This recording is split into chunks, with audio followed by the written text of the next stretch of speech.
We're doing, okay? I'll give a brief introduction to myself, as you probably don't have a clue who I am, but I'm Luke. I run a small company called LRB, and we create podcasts in B2B. And today, I'm here to talk to you about podcasts, specifically in the B2B space and what they can do for you. Out of interest, how many people here listen to podcasts or have listened to podcasts? There's the power right there. We love it. So an ever-growing medium in the marketing sphere. Powerful, really quick way to create content, accessible because of its ease of use and the fact that it's conversational and you're not talking to camera anymore. So today, what we're going to cover is why we should create a B2B podcast, how you can do it in a virtual and a practical sense, and how to leverage your B2B podcast, so how to use it, how to make it work for you, and give you what you want and bring those leads in. So firstly, why create a podcast in B2B? So the first thing is obviously thought leadership, a phrase that I imagine everybody has heard before. Probably a phrase that's quite common in most of the talks today, but it positions a business, especially if you work in an industry, a specific industry, as being a leading voice. Your business will basically be creating a show, its own production, in which it highlights how your expertise affects it, what your thoughts are, humanizes people, and it brings it all to life. And obviously, it drives traffic to you. When you're a key voice in an industry, it really is. It's powerful. If you're, podcasts might be seen as quite a saturated thing at the moment, but in your industry, if there's another person making a podcast, I'll be very surprised. It's oversaturated as a whole, but within your industry, I believe that it's probably quite. The chances of somebody else creating one are quite slim, and if there is, there's probably one or two more. So it's something to really capitalize on. The next, obviously, is filling the content gap. This is B2B marketing. I know how tough it is to acquire content. User-generated content's blown up a lot. We've got corporate TikTok, things like that. It exists. But we know how hard it is to get content, and you're creating a show that people want to be on. Obviously, this is more than a podcast. I expect that you've seen many of these kind of clips, these vertical clips of people talking with podcast microphones in front of them. And when you film half an hour, a 1 hour episode, the amount of content that you can get from that is extreme. The amount of clips that you can extract, you can go back, select more, and position yourselves as, like I said before, those thought leaders. So you're getting a much more than just one episode. You're creating a bank that you can consistently dive into on a regular basis. And posting relevant information. Like I said, B2B content, super hard. Like we appreciate it, especially as marketeers. I feel like in B2B, you're pressured to not only post the content, but create it a lot of the time. A lot of spinning plates, probably too many. And coming up with ideas always seems to be hard. I think people are kind of waiting to see if it's World Biscuit Day so they can take a picture of Sandra with a custard cream or something. Works. Probably not enough. I'm not saying don't post it. I'm saying that there's more that you can be doing. And recording those conversations that you have with key experts within your business is super powerful. The next one that we talk about is if you work in an industry, use the guest system well. You can invite guests on, you can have a host, but who are you going to invite on? Who you invite on is super important. So we always advise inviting prospects on as guests as being a huge way to basically get leads through your door. So if you work in an industry and there's another company that you potentially want to work with, instead of starting a conversation with, hey, can we do some work for you? We provide this service. Why not invite them onto your podcast? It's an email without intent of sale. I think all of our emails are probably full to the brim of sales stuff at the moment, just landing left, right, and center. It's not landing anymore. You've got to be quite individual in order for somebody to open your sales email and act upon it. So why not go into their inbox with not so much intent of selling, but more so to give them a platform. Would you like to come on our podcast and have a chat? Get them into your building. I think we all know how much easier it is to kind of almost close somebody or talk to somebody when they're in the building with you as opposed to dropping through a cold email. And it also gives them a platform. You can also use it obviously to maintain existing client relations. Maybe you've got a great client, maybe they've got great stories to tell, get them on, they love it.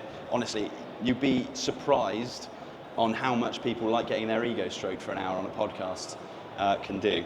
So it's super, super powerful. But let's not also forget that that person that you're talking to, that is another person that can share your podcast. You know, you're creating content for your business, yes, but that person who's also come on has got a whole network that you've not touched yet. So make sure that both parties are mixing, sharing content. There's a whole new network for you to kind of share your business and your voice out there with them.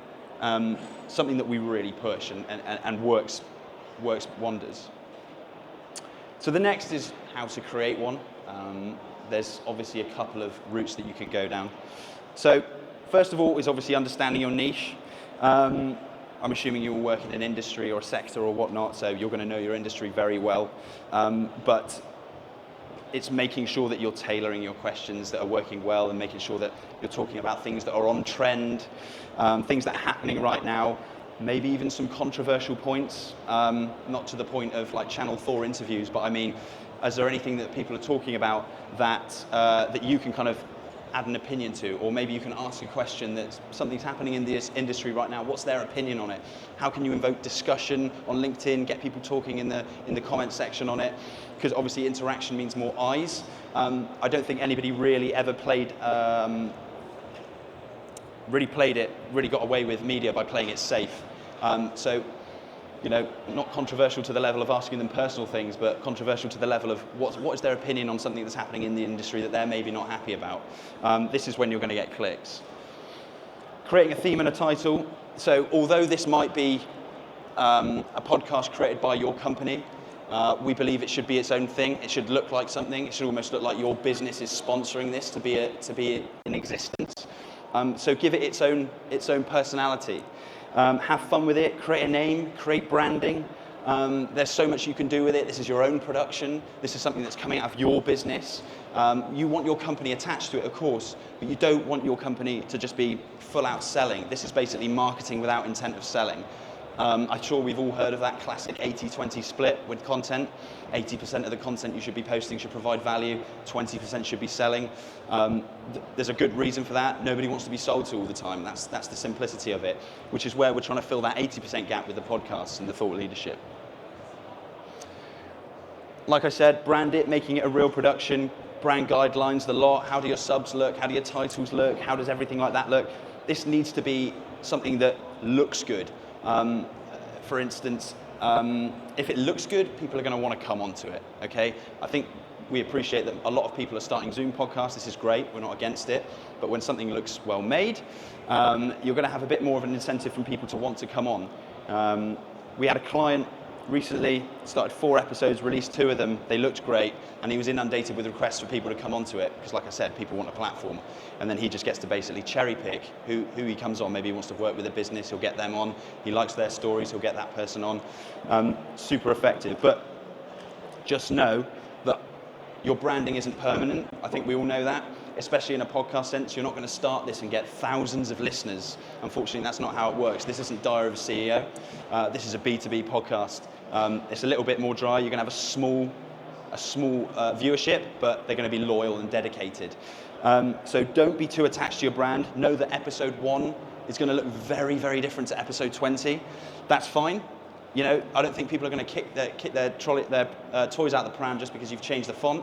So don't worry about it. The main thing is starting. I think barriers to entry are a huge thing when it comes to things like this, and people are just starting in itself is quite a challenge. So beginning is the real task. Obviously, like I said, having questions ready for the co-host. I think we've got a stand over here, and most of the questions have been like, how do we prepare? What do we do?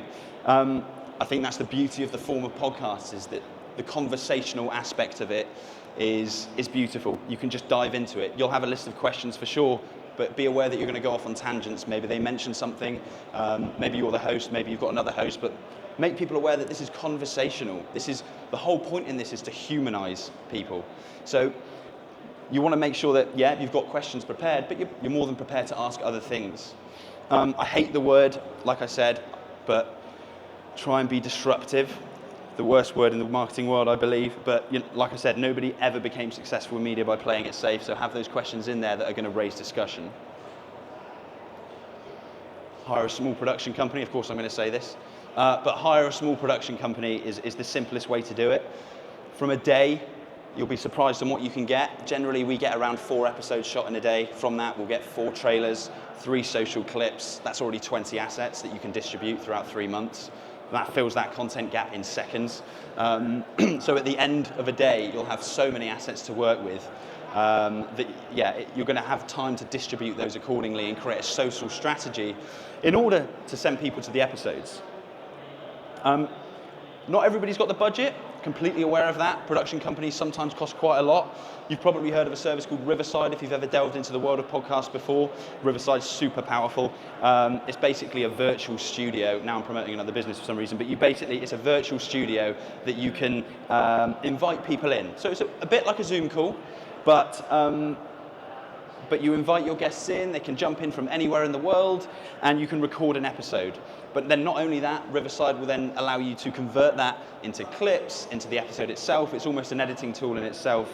Obviously, it uses that little thing called AI, so it'll turn your episode into clips, render out some stuff. Some of it's good, some of it's bad, but in terms of removing the barrier to entry and not paying stupid production costs, it's really, really, really good. So I would advise anybody to go and check out Riverside if you're thinking about starting a podcast, but you don't necessarily have the budget to dive into a production company.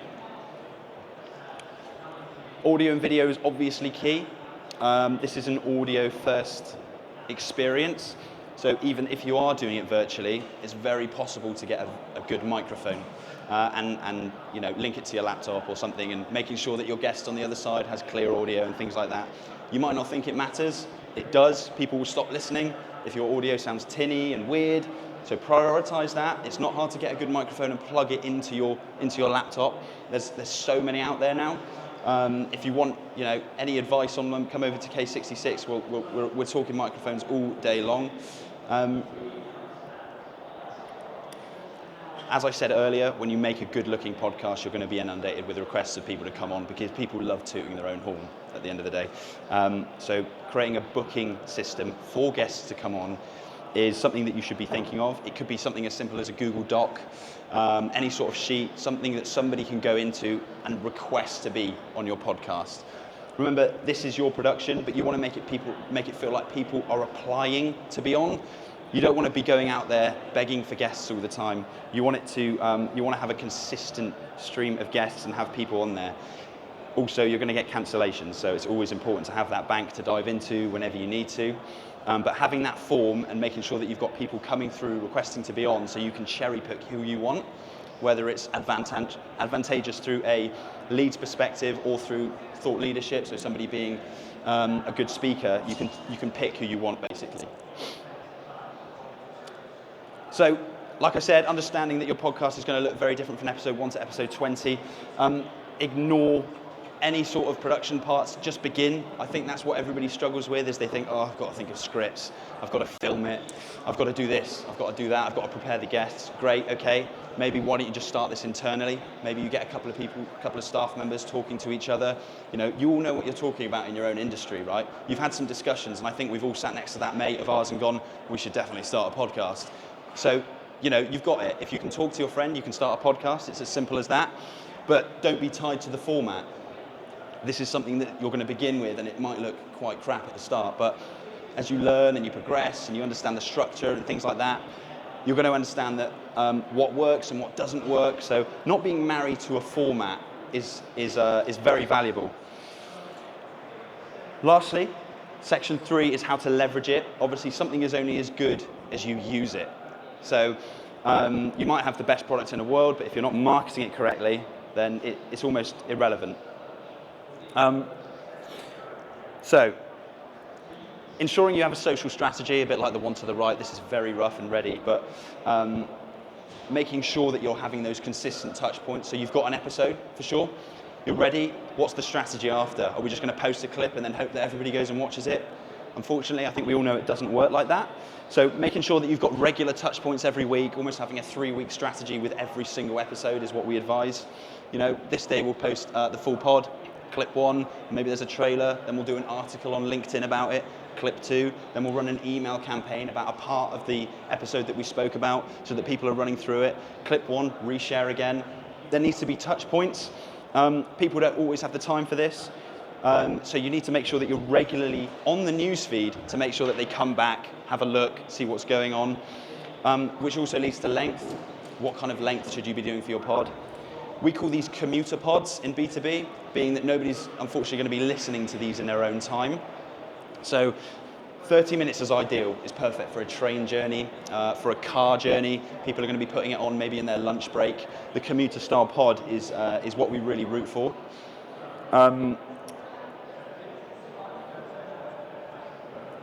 Treating your podcast as a real production. So this is your baby. We want you to look after it and make sure that it's something that you're proud of. Producing visually engaging artwork for every episode, things like that. It's more than a pod. Each episode is its own show. You've got to make it look viewable and clickable. So that's really important. Using a tool called Buzzsprout. So if you're thinking, oh God, how am I going to get this out there? I've got all this content on this episode. Buzzsprout's amazing. You might have heard of it already. You can drop your podcast into it and it will upload it to all the major platforms in seconds. Obviously you write the description, the title, upload the artwork, and it's ready to go.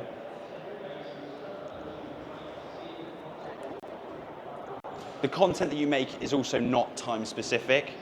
So you're going to have a lot of episodes eventually, and you're going to create a lot of episodes. But make sure that you're aware of what each episode's talking about, and you're making a log of what you spoke about in each episode, because you never know. In your industry, something might happen, something might come up.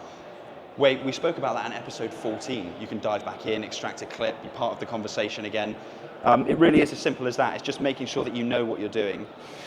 Turning your transcripts into emails. This is another thing that people can do. This is more than a pod. You know, with every podcast that we send, we always send the transcript, and then we send that transcript, and what people can do with it, obviously put it into AI or whatever you want to do, and turn it into email campaigns, blog posts, more than a podcast. So why not use it to your advantage in more media forms than just video, when it can also, you've got words there, ready to go. Why not turn it into SEO content or anything like that? But like I said, always ensure that your guests are sharing this too. Utilize that side of it. You've got a whole new network out there from your guests just sharing it. Most importantly, like I said, this is your baby. Look after it. You need to brand it. You need to create it, and you need to leverage it. These are three things that need to happen. Starting is the hardest bit. We don't care whether people do it with us, they do it virtually. We just want people to make one. We want people to make content, because that is the hardest bit sometimes, is beginning. So as long as you're doing that, I have no doubt that podcast will be a success for your business. So thank you very much.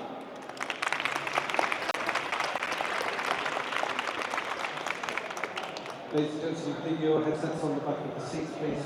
Exit this way. You can take any litter with you. If you're staying for the next talk, just stay in those seats. Otherwise, it would be good if the talk as quickly as possible, so we could fill up the next one. Thank you.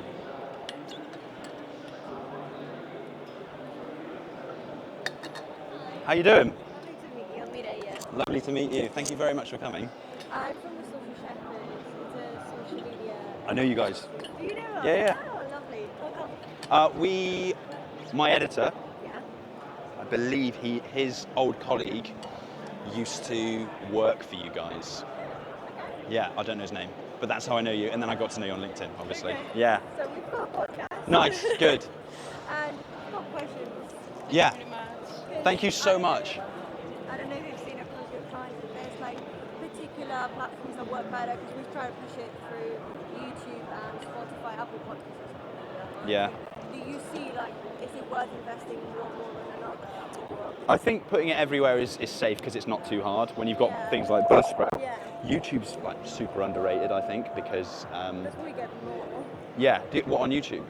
Yeah, and the shorts on YouTube is the only platform where you can directly link back to the full episode. Yeah.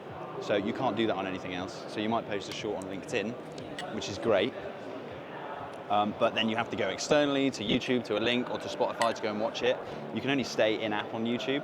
I think people think YouTube's full of people still doing like the Chubby Bunny challenge and stuff, but it's actually like there's a lot of like industry-specific content or like marketing content, and kind of, I mean, it takes it from Google, doesn't it? So like it's going to recommend content that you're interested in. Like I get video stuff all the time. I don't watch that necessarily all the time.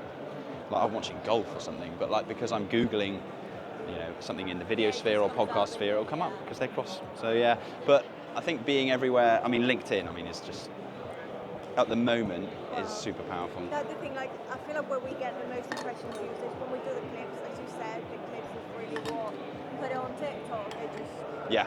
but I don't like, would you recommend creating a different account to share those clips, or just put it in the same?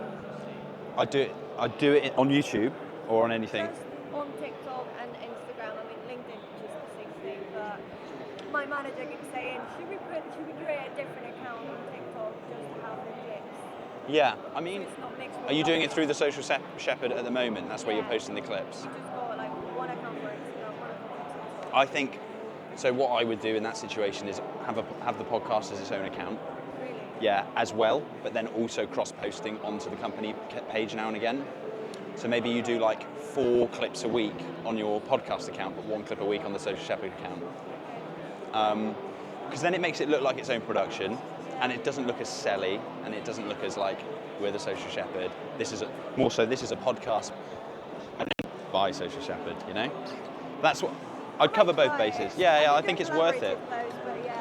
Yeah, I mean, you don't have to cross, like I said, just post 1 clip a week on Social Shepherd, but then 4 a week on its own dedicated platform. Yeah. It's covering bases. Well, thank you so much. I'm going to add your LinkedIn. Yeah, find me. So Thanks for coming over. Yeah, thank you so much. Appreciate it. Oh, good. I'm glad to hear. Thank you.